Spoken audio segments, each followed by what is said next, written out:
Okay, Ian Trottier here for discussions of truth.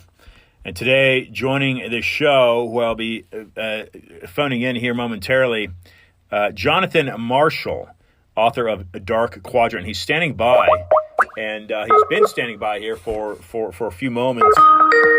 Bring him in on Skype right now, Jonathan Marshall,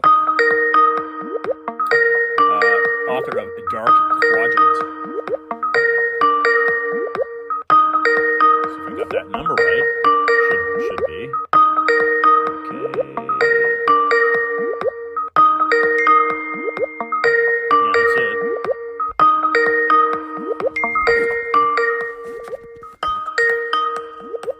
Okay. Hello?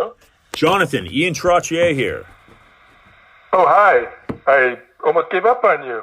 Okay, well, I'm glad you didn't. I apologize the tardiness here. Had a little difficulty getting things squared away at the studio, but I do appreciate you waiting and being versatile. Welcome to Discussions of Truth, sir, and it's a pleasure to connect with you.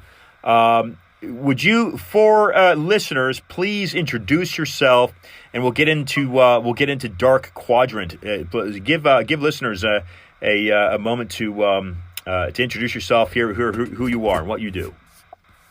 Sure. Thank you, Ian. I am a retired journalist. I worked for a national political magazine. I worked for several newspapers, including economics editor of the San Francisco Chronicle. I've also published 6 books, mostly on international affairs, modern history. I published numerous scholarly articles along with several thousand journalistic articles. And my latest work, which of course is the subject of this conversation, it grows out of years of study. It's called Dark Quadrant: Organized Crime, Big Business, and the Corruption of American Democracy from Truman to Trump. So it focuses on post-World War II history, political history, and the intersection with crime and other powerful forces. Fascinating, and we've seen a lot happen since World War II, and certainly one of them being the abolishment under Richard Nixon of the gold standard in 1971, and the Nixon shock. Jonathan, what is this is a pretty heavy subject. And frankly, there really aren't a whole lot of people that are willing to even have the patience to start to look into this type of economic corruption that plagues the nation. Why is it that you got into it? What was it? What was it that kind of caught your eye or your attention? That there was something going on that that got you looking into this. There were a couple things. I got interested actually in my late high school and then into early college years in some aspects of recent history that affected our involvement in the Vietnam War, which was at that time, I'm a bit of a certain age, so I was coming of age in the Vietnam War and wondered why we were involved so far away in this very long and costly war. And it became apparent that one of the reasons was a fear of successive U.S. presidents of losing Vietnam to communism the way Truman was said to have lost China to the communists. It had a really indelible impact on our nation's politics. And recently revealed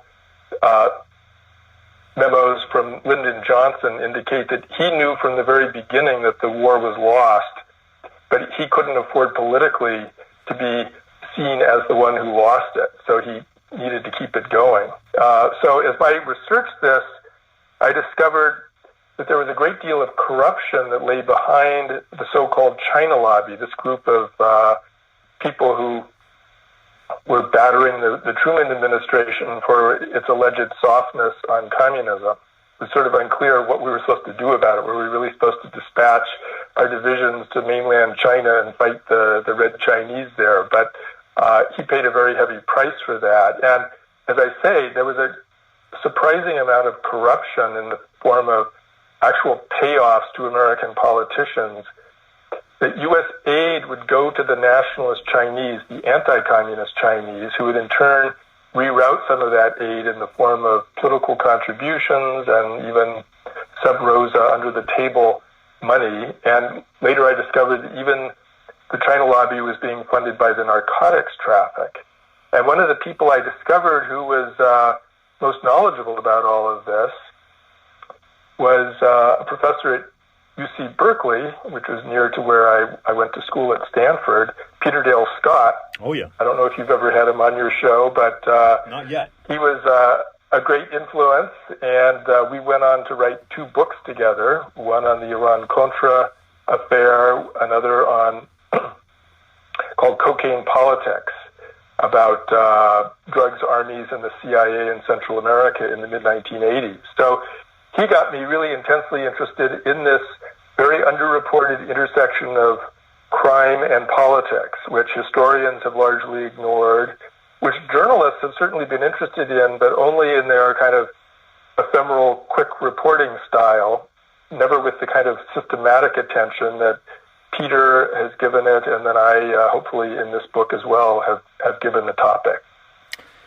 I've known of Peter's work for a couple of years, and I do believe I've reached out to him. I'm not sure if I've gotten a response or not, but he has done some incredible work. Being a Stanford alum yourself, let me ask you a question here. Are you familiar with a former Hoover Institute fellow named Anthony Sutton? Actually, I am. I don't think I ever got to know him personally, but I certainly, many years ago, read some of his books sort of on the Bolshevik Revolution and related matters. And Hoover, I might add, was my first job at Stanford was being a library page at Hoover. So I got inside access to all the books there. And one of the books that I used actually on a cheap early paper on the China lobby was a book that Hoover has one of the only copies in the world of. It was a book that was published in 1960 by Macmillan and then withdrawn from circulation before it could be distributed because it was threatened by members of the China lobby with lawsuits. And so the 1 or 2 review copies went out and Hoover got one, so I was able to get access to it. But it's certainly an institution that's had riches of resources and certainly cultivated a lot of interesting scholars, of which Sutton is one. I began the show in 2016. I began the research that led up to the show. The official show was January 2017. But I began this because a friend of mine had me look into the Zika virus and the controversy around the pesticide local to Miami Beach at the time. And I was quickly led to this Anthony Sutton that has written extensively about the corruption inside the Federal Reserve, and as you're saying, the Bolshevik Revolution, and also some of these societies that would certainly most likely allude to organized crime, syndicates and that nature. So Anthony Sutton serves as one of those benchmark scholars, if you will, from when I basically began my show. Let's get into a little bit of this China lobby, however, if you would, Jonathan. Describe for listeners, what is this China lobby? In 1945 is when the Chinese central bank post World War II was created, and this is the same year the United Nations was created. What's to this China lobby, Jonathan? The China lobby is certainly not unique. We've seen in recent years a slew of foreign governments paying millions, in some cases tens of millions of dollars, to U.S. lobbying firms to get favorable treatment with regard to U.S. aid, human rights issues, arms sales, and the like. And you have giant wars battling between these lobbying groups. Former President Trump's campaign chairman, Paul Manafort, was one of the kings of this lobbying group. He specialized in representing foreign governments that were widely hated because of domestic human rights violations and other crimes. But governments like that would pay good money, and Manafort always had his hand out for their money and did very well off it. Mm-hmm. Then began, of course, promoting clients in Ukraine. The China lobby was one of the first big ones that got notoriety, and it started actually in the late 1930s, what many people considered a good cause, when China was reeling under attack from Imperial Japan and began reaching out to the Roosevelt administration for aid. And then after 1945, when Japan was defeated, the communist opposition began growing in China, and so further aid went to the nationalist, again, anti-communist Chinese government after 1945 to bolster it. But much of the money that the U.S. was giving was disappearing, and the Treasury Department was rather concerned that U.S. gold and silver and so on were just disappearing into the claws of this corrupt government. And as I mentioned, in 1949, the communists finally achieved victory, and the rump government of nationalist China fled to Taiwan, sometimes in those days called Formosa, and was for many years recognized by the United States as the legitimate government of China, which, whatever your politics, was a little bit crazy, because generally we recognize countries on the basis of reality, not wishful thinking. And clearly, the great bulk of China was now represented by the People's Republic of China, the communist government. But the China lobby was a group of Chinese nationalist officials, their paid lobbyists, some American business people, some missionaries, and people involved in international trade, all of whom had an interest. In many cases, it was a very legitimate ideological interest in seeing anti-communist forces emerge victorious. But as I mentioned, there was this corrupt element where U.S. aid was siphoned back into this country to promote propaganda, to go into the pockets of certain politicians, and even a very serious allegation that I think is highly credible, that some of these nationalist Chinese were involved in the narcotics traffic and financing their political activities that way. And they were the ones who, I'm sorry, one last thing. Their kind of biggest imprint was in an organization, which I may get the name slightly wrong, the Committee of 1 Million to prevent the admission of communist China to the United Nations. And they were the ones who basically held up U.S. recognition of Red China until the Nixon era. And so it was a very successful group. And they were the ones who also helped manage the ouster of many experts on the Far East from the State Department in the 1950s during the McCarthy era, which left the U.S. without a lot of expertise in this area and left certain politicians traumatized, again, about the fear of losing other countries to communism. Jonathan, in your view, I step back and when I discuss this on a very elementary level with people, I look at the Chinese and I look at communism having been adopted by the Chinese and even Russia to a large extent. Yet I say, what was this influence to these major global powers that caused them to consider or at least end up adapting these political structures? The concept of communism certainly doesn't originate from China, nor does it originate from Russia. It's certainly kind of the philosophical approach to governance through people like Marx.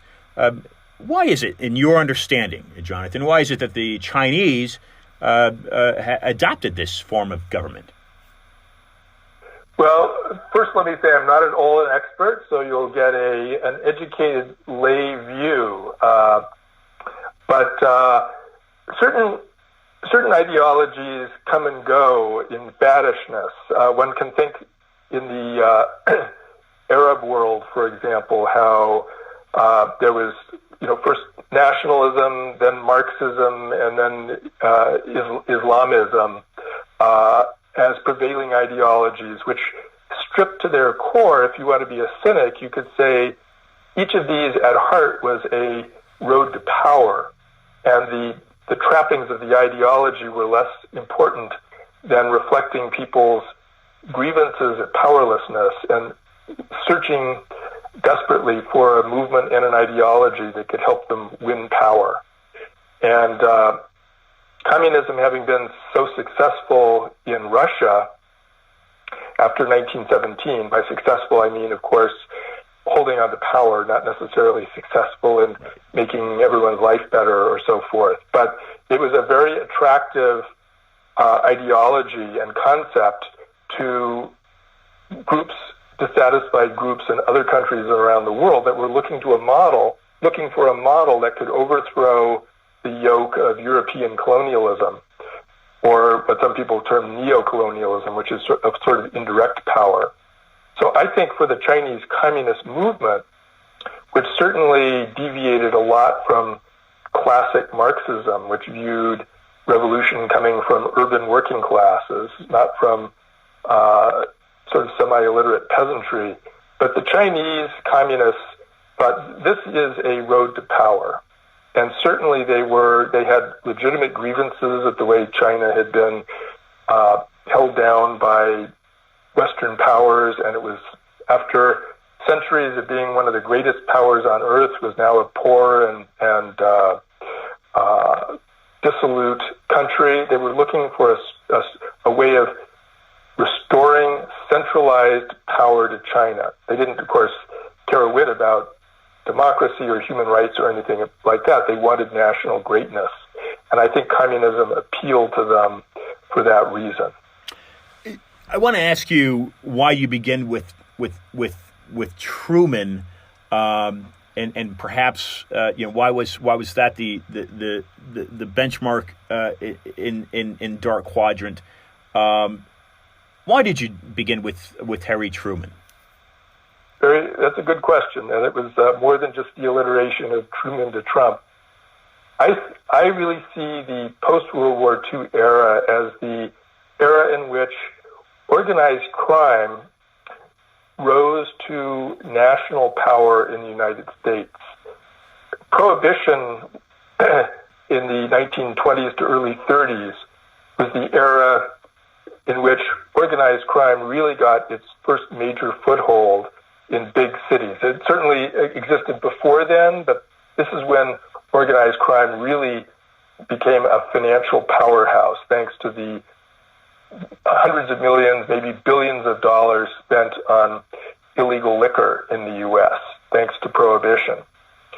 But it took time for those criminal syndicates to begin reaching out of their cities like Chicago and New York and other cities like that, and to start investing and building organizations outside of their cities. And as their reach grew outside of cities, they needed to expand their political reach as well, outside of local police forces and mayors, because the key to what makes organized crime organized is not just their approach to crime, but their approach to politics and law enforcement.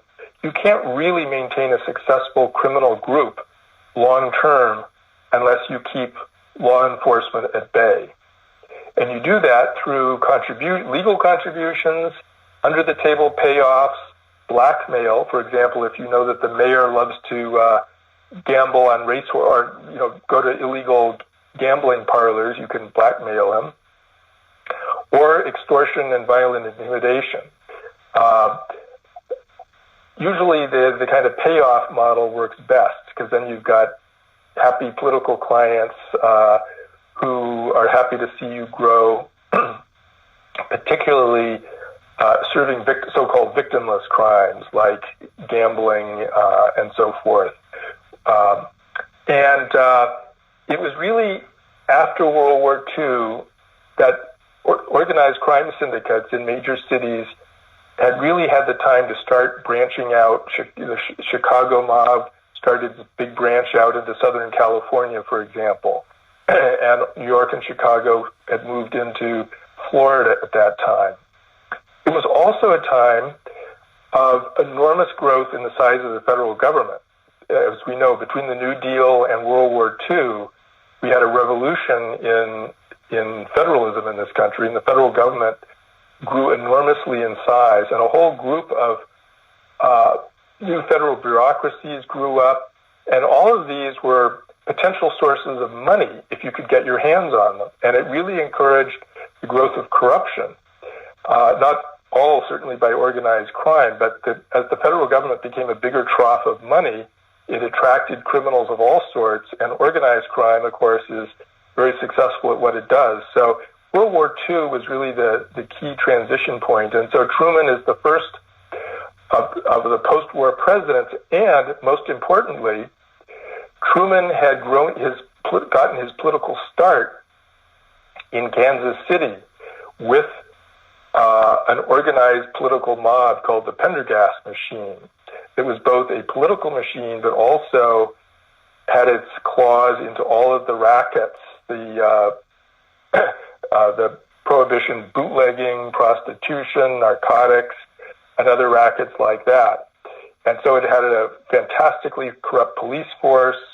And Truman basically looked the other way while all this was going on, strongly supported the Pendergast machine as he rose through the ranks to U.S. Senator, and then to Vice President in 1944, and then got lucky as president.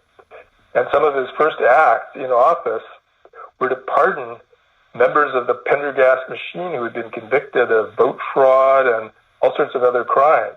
And all through his administration, he showed tremendous favoritism towards crooks in a way that just blew the mind of millions of Americans. And historians have a collective amnesia about this, but one of the major reasons the Democrats lost the 1952 election and why Eisenhower and Nixon and a slew of Republicans down ballot swept the election in 1952 was voter disgust at corruption in the Truman era. It was deep and very, very serious. And much of it was tied, as I show in my book, to organized crime.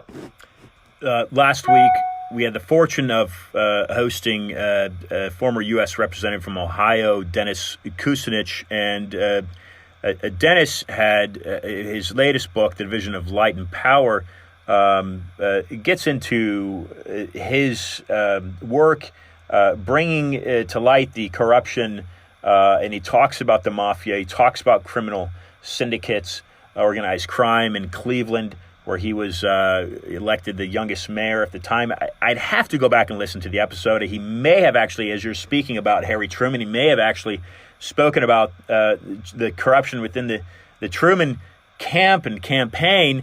Where does it come from, Jonathan? This acceptability within this democracy that we have inherited and that we're fighting to, if you will, to keep honest. Where is it that we as a country have allowed this to breach our system? Is it post World War II really that it's gotten a stronghold of the government? And let me say this as you respond to that, because again, for listeners, the book is Dark Quadrant. We're speaking with Jonathan Marshall, organized crime, big business, and most importantly here, folks, the corruption of American democracy. And what Jonathan is talking about is big money ruining. Not to put the words in your mouth, Jonathan. Rephrase if you need, ruining the democracy. So to simplify that question, I'm going to say this. Again, I'm going to step back, Jonathan, and I'll say, well, we've got a close to $30 trillion national debt. Why is it that we've allowed this type of corruption into our federal government, Jonathan? That's a great question, and I will say this: it does go far beyond my book. corruption, of course, long predates the Truman era, and frankly, long predates the United States of America. So it's a problem that goes back into the earliest days of human history. Classics experts can, I'm sure, cite all sorts of examples from ancient Rome about this. So it has to do with, I'm sure, the acquisitiveness of human nature and the kind of egotistic response to trying to, build one's own power and fortune at the expense of others, and an easy sense that the ends justify the means. And these human instincts and trends haven't changed all that much over the millennia, unfortunately.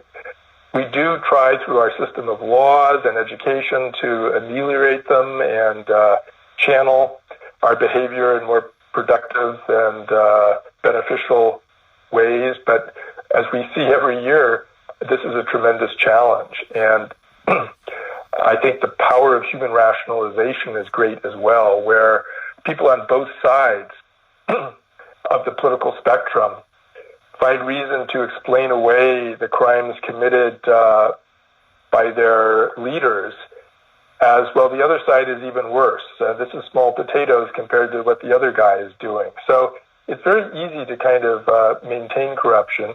It's also historically been easy because sometimes the same politicians who are taking money on the side are doing enough good for their political constituents for those constituents to overlook them. That was the classic way that urban political machines in America grew up. Many of them were, for example, helpful to immigrants who were looking for work or looking for citizenship and so on. And those people would often be willing to give their votes to the machine in return for good political service. So, and then there would be reform movements that would come up to try to fight this. You always have this tension throughout U.S. history and, frankly, the history of most nations between corruption and reform. And it's unfortunately a never-ending battle. What I do in this book is look at corruption through the lens of organized crime, which is definitely a subset. I'm not by any means claiming that I'm summing up the problem. It's that organized crime is a special threat precisely because it is so organized. It has the tools and the knowledge to take corruption to a higher level than most other people do. But, and this is a big but, one of the things I show in my book is we're not just talking about kind of crude mafia-type organizations that get caricatured in the movies. The successful organized crime groups partnered with sophisticated white-collar lawyers and financial advisors and so on to carry out their acts of corruption. And the real threat, I think, to this country is that those same intermediaries who know the legal loopholes and have secret influence, they are bought just as easily by billionaires as they are by organized crime groups.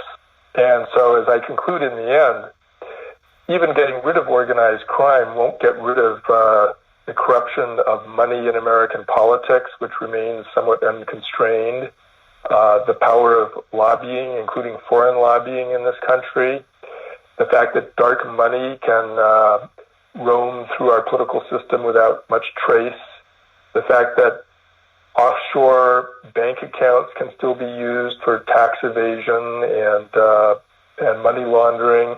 These are all problems that cry out for reform. And there are some efforts in Congress to make some reforms, but they seem to be stymied along with just about every other piece of legislation these days. I'm going to ask you the same question, and it does back up for listeners prior to Truman, and this is simply based off of research that I've done in collaboration, not collaboration, but based off of, again, this Anthony Sutton figurehead. and I think perhaps Peter has talked about this, and you may mention this in other books. But I asked this question to Representative Kucinich last week. Well, what is your thought, Jonathan, on the Federal Reserve? Is that a just system, banking system that represents the people accurately and balanced? I personally don't have a problem with the Federal Reserve. I don't claim to be an absolute expert, but I've had a modest degree of economics training, and perhaps I've been brainwashed, but I don't think less flexible systems like the gold standard have worked particularly well. And I think the Fed, particularly in recent years, has been imperfectly managed, but probably better managed than the alternative. And so I guess I would say I don't have a big problem with that. You talked about Vietnam, and this is something that I faced when I was at that age of saying, well, wait a second. No, Iraq and Afghanistan, these wars don't make sense to me. And that's primarily the reason that I didn't join the armed forces, because I didn't believe in these foreign wars. In your research, why is it, as you were speaking about Vietnam, why is it that Vietnam was fought? Well, as always, we have a complex series of reasons. I actually published a book quite some years ago that touches on this, and it looked at it was called To Have and Have Not, Southeast Asian Raw Materials and the Origins of the Pacific War, 1940 to 41. And it argued that what really caused the war between Japan and the United States was Japan's decision, after many years of fighting in China, to start moving its troops south towards the European colonies in Southeast Asia, British Malaya and the Dutch East Indies, today Malaysia and Indonesia. And those happen to be the world's greatest sources of natural rubber and tin and tungsten, along with some other materials that were considered vital to the U.S. economy. Think about all of U.S. transportation basically was based on rubber tires. In those days, 1940, it was all based on natural rubber. We didn't really have a synthetic rubber industry. The whole food industry was based on canning, which required tin. And so I show how American planners were terrified at the thought that Japan might cut us off of those vital resources. And as a result, the Roosevelt administration took steps to force a confrontation with Japan, which led Japan to decide that a sneak attack at Pearl Harbor was probably its best way of dealing with that inevitable confrontation. So I think that one of the reasons we got into the Vietnam War early on, especially in the Truman years, was a continuation of our concern over its role as a gateway to Southeast Asia and to a very economically important region. What happened then in the Cold War is the U.S. started building up Japan as an anti-communist aircraft carrier, as our anchor against communist China. And we decided that Japan needed Southeast Asia as part of its trading zone to build up its economy. It was I won't go into it, a kind of bizarre replay of Imperial Japan's own reasons for going into Southeast Asia. But over time, our interests and focus began to shift away from those economic motives towards the anti-communist motives, and in particular, that domestic political fear I alluded to earlier by Presidents Kennedy and Johnson and even Nixon about not wanting to lose a war against communism on their watch. And it's really notable when you look at how long the war in Afghanistan went on without any shred of purpose, any claim of importance to U.S. national security. Why? It's gone on so long because no president wanted to say, I lost Afghanistan, or more incredibly, to have their opponents say, you lost Afghanistan. And that just terrifies American politicians. So I think by the time, of the late 60s, that was clearly one of the primary motives.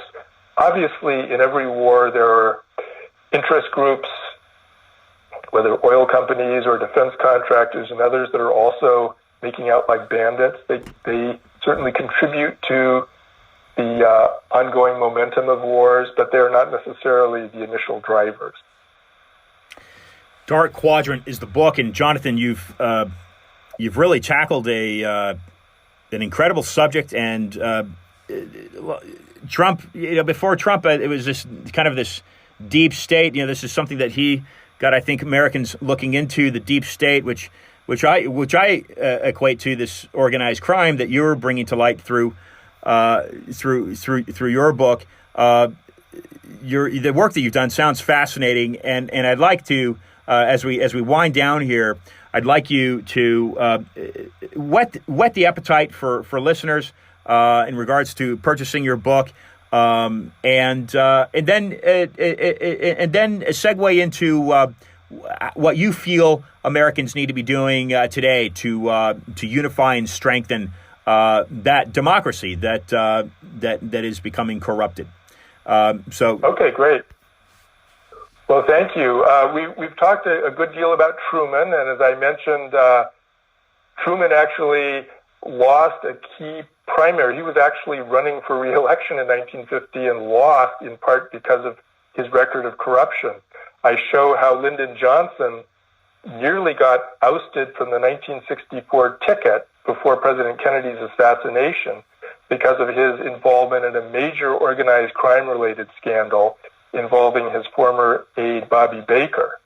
I show how Kennedy and Johnson were implicated with a leader of the Chicago mob who took control of America's biggest defense contractor, General Dynamics, at a time when it won the single biggest defense contract in U.S. history up to that time for the TFX fighter plane. So a huge potential scandal that was squelched because of the assassination of President Kennedy. I don't claim that Kennedy was killed because of that, but that was one of the big effects. And we've seen, of course, how President Nixon was forced to resign because of Watergate, and I have lengthy chapters showing how his resignation in Watergate actually stemmed from a series of political forces going back to 1960, when the CIA teamed up with organized crime to try to assassinate Castro, unleashing a whole series of subterranean blackmail campaigns by organized crime figures and their lawyers and representatives in Washington, culminating in Watergate. So anyone with an interest in modern American history, I think, should rush out and get this. In addition, then I trace the lineage of all of these powers through the Reagan and ultimately to the Trump presidency. And much as Donald Trump decried the deep state, I have to say his record doesn't look too great either. He was almost openly boasted about his connections with New York mafia bosses when he was building some of his biggest projects in Manhattan and in Atlantic City. And later, much of the funding of his business empire seemed to fall towards foreign oligarchs, some of whom are suspected of connections to East European and even Russian mafia. So that's a disturbing story I tell there as well. I think I trace the role of some of these billionaire oligarchs and point out that even if American organized crime were destroyed completely, you would still have two problems. One, you now have international criminal gangs, Chinese triads, Japanese yakuza, Russian mafia, Latin drug cartels that are powerful. But you also have legitimate billionaires who now exercise outside influence over American politics in both parties. Yeah. And their billions can sway political decisions. We certainly saw this with Sheldon Adelson's influence over Donald Trump's Middle Eastern policies. And I think that we need desperately reform to end the power of dark money, to create more transparency about money in politics. We need to end the way in which, for example, many of Donald Trump's real estate transactions were done with shell companies. No one has any idea whether the shell was representing a perfectly legitimate businessman or a front man for the Russian mafia. And that's not to say Trump was guilty of anything selling to those shell companies, but to limit money laundering and the political power that can come from it, we need greater transparency in our transactions as well. And frankly, I know people have different opinions. Many people don't hate the IRS, but the IRS is essentially no longer audits billionaires at all. And I think that's not a successful way to run a modern government or a clean government. And we need at least a restoration of balance here, where we are highly attuned to the dangers of government power overstepping, while at the same time being aware that private power can overstep as well. And we need a healthy balance if we're to maintain a cleaner government. Fascinating, Jonathan. There's an early guest of mine that I believe teaches at the University of Wisconsin, but during his PhD thesis work, the manuscripts that he had written, which later turned into a later book called The Politics of Heroin, CIA Complicity in the Global Drug Trade, Al McCoy. He had actually made a trip to the Far East, and when he returned to New Haven, he got a knock on his door from the CIA demanding that the manuscripts be turned over, and he says, "No, this is my research." So he took him to court, and he won. So if you're not familiar with that story, that might be intriguing to you, and I commend you on the incredible work that you're doing, sir. What's next for you, and where can listeners find his publication? Well, first of all, Al McCoy is a great scholar, and I've known him for some years, and he's in my footnotes, so I certainly appreciate his work. And indeed, in my book, I make some further advances on his work, and based on some new archival discoveries I made, which were quite exciting. And my book can be found in independent bookstores and certainly from online booksellers, including but not limited to Amazon. And I encourage people to dip into it. I think they'll find a lot of fascinating and untold stories there. It's a book, I might add, because it's easy to make sensational claims. One of the problems is anyone can do it these days. My book is a little different in that it's got something like 150 pages of footnotes and citations to the National Archives, multiple presidential libraries, FBI records, CIA records. It's all laid out there in detail. You don't have to read the footnotes, but knowing that they're there, I think, will help support that what you're reading is real history and not just another person, blowhard's claims about the mysterious secrets of our universe. This is real stuff, and I think that makes it stand out as well. Wow, phenomenal. Ladies and gentlemen, author Jonathan Marshall, the book is Dark Quadrant, Organized Crime, Big Business, The Corruption of American Democracy, from Truman to Trump. Jonathan, thank you for taking the time, and thanks again for standing by and waiting. I look forward to being in touch with you, sir. Thank you so much. Jonathan Marshall, and look, of course, I didn't realize that he'd known and knows Al McCoy. That's fantastic. Al was one of the early guests on my show back in 2017. Phenomenal scholar, and also Peter Dale. Well, that was my. That was my syndicate there in Scotland, my connection to Scotland, and I had forgotten to thread them in. So I'll send them this recording. I apologize. Peter Dale Scott is in the name that I have been familiar with as well. So Jonathan Marshall, folks, look, if you have not had a chance, look into this reporter, Ivory Hecker, who blew the whistle on her being censored in Fox Houston. She did it just a couple of days ago with Project Veritas with James O'Keefe.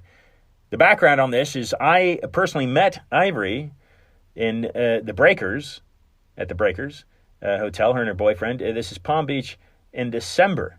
And she had notified me of what she had intended to do. And she had said that she had been in touch with Murdoch Jr., and he was aware that she was being censored and that she would be blowing the whistle to some degree. Maybe not verbatim did he know that, but he definitely knew that something was up.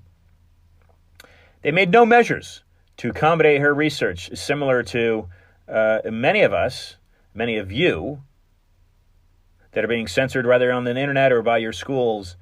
Folks, freedom of press, freedom of speech, that should apply to all industries and all outlets, regardless of size or measure. Thank you for listening, and I'll be back. I should be back Saturday with the great guests, but I will be back until next time, folks. Be awesome.